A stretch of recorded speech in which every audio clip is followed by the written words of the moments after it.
I'm Kendra Sheehan, and this is your weekly Action Central. News and notes from around the WAC for October 3rd.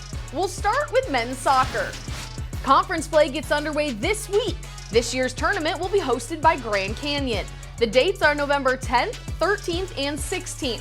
Michael Potter and Braden Bell will be on the call on ESPN+. We have a big matchup right off the bat to start WAC play, as Seattle U visits Utah Valley on Thursday night.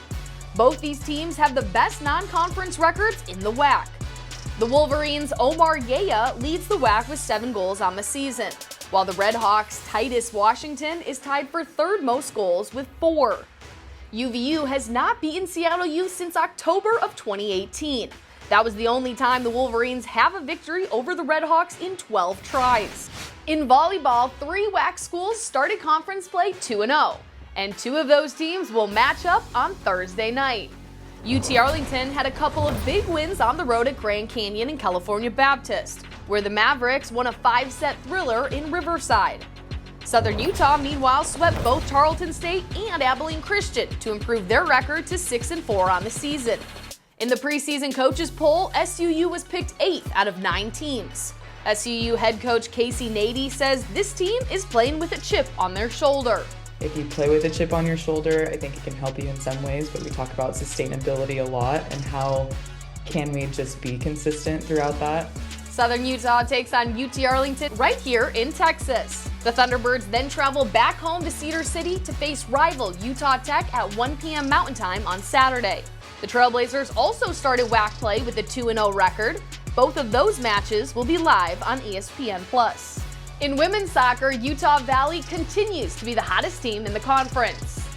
Faith Weber and Nixon Jackson scored 2 goals apiece during the Wolverines' 5-2 win over Tarleton State. Weber is the Jersey Mike's sub-above Offensive Player of the Week. With 40 career goals, she is now tied with Heather Stainbrook with the most goals in Utah Valley history. UVU will stay in the great state of Utah and travel to St. George on Thursday evening to face Utah Tech. That will be a 5 p.m. start time. Then they visit Southern Utah on Sunday for a 1 p.m. Mountain Time start. Both of those matches are live on ESPN+. Congratulations to former Seattle U pitcher Tarek Skubal.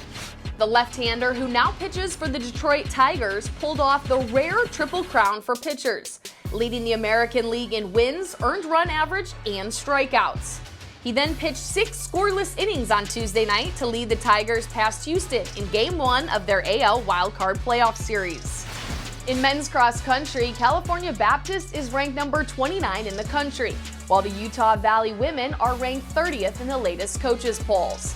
Now we're less than 1 month away from the WAC Cross Country Championships in Orem, Utah. For Weekly Action Central, I'm Kendra Sheehan.